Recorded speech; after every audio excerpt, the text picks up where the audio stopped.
Hello guys, അപ്പോൾ ഈ കാണുന്ന വീടിൻ്റെ സൈഡിൽ വരുന്നൊരു കിണറും അതേപോലെ ഒരു വർക്ക് ഏരിയ ആണ്. അപ്പോൾ വർക്ക് ഏരിയ എന്ന് ഉദ്ദേശിക്കുമ്പോൾ നിങ്ങൾക്ക് പലർക്കും അറിയാം, കാരണം പല അയലും കാര്യങ്ങളൊക്കെ കെട്ടിയിട്ടുള്ള ഒരു ഏരിയ ആയിരിക്കും. അപ്പോൾ അത് വീടിൻ്റെ ഫ്രണ്ടിൽ നിന്ന് മാറ്റിയിട്ട് കുറച്ച് ഹൈലൈറ്റ് ചെയ്യാൻ വേണ്ടിയിട്ട് ഇതേപോലത്തെ ജാളി വെച്ചിട്ടാണ് ഇത് ചെയ്യുന്നത് കേട്ടോ. 35 ഈ ജാളിക്ക് റേറ്റ് വരുന്നത്. അപ്പോൾ ഇത് ഫൈനലായിട്ട് ഇതേപോലെ ഒരു സ്ക്വയറിലാണ് ഇത് ചെയ്തിരിക്കുന്നത്. ഇടയിൽ വലിയ ആംഗിളോ കാര്യങ്ങളോ അടിച്ചിട്ടില്ല. 3 ഇഞ്ചിൻ്റെ സ്ക്വയർ പൈപ്പിലാണ് ഇത് ചെയ്തിരിക്കുന്നത്. ഏകദേശം 10 അടിയോളം 10 ഫീറ്റോളം ഇതിൻ്റെ ഹൈറ്റ് വരുന്നുണ്ട്.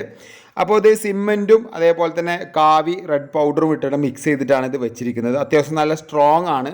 ഇപ്പോൾ നമുക്ക് നോക്കുന്ന സമയത്ത് അവിടെ ആ കിണറുള്ള തന്നെ നമുക്ക് ഒട്ടും തന്നെ അറിയുന്നില്ല. നല്ല ഹെയർ പാസേജും കാര്യങ്ങളൊക്കെ കിട്ടുന്നതാണ് കേട്ടോ. അപ്പോൾ ഇത് പെയിൻറ് അടിച്ചിട്ട് ഡീറ്റെയിൽസ് ഉള്ളൊരു വീഡിയോ ഞാൻ വേണമെങ്കിൽ ചെയ്യാം. അതിൻ്റെ തൊട്ട സൈഡിൽ വരുന്നൊരു കുളപ്പരയാണ്. അത്യാവശ്യം നല്ല വലിപ്പമുള്ളൊരു കുളമാണ് കേട്ടോ. അത് മാത്രമല്ല ഈ കുളത്തിൻ്റെ ഫ്രണ്ടേജ് ഒക്കെ കംപ്ലീറ്റ് പാടം കാര്യങ്ങളൊക്കെയാണ്. നല്ല കിടു സ്ഥലമാണ്. അപ്പോൾ അതിൻ്റെ ഡീറ്റെയിൽസ് വീഡിയോ എന്തായാലും വരുന്നതാണ് കേട്ടോ.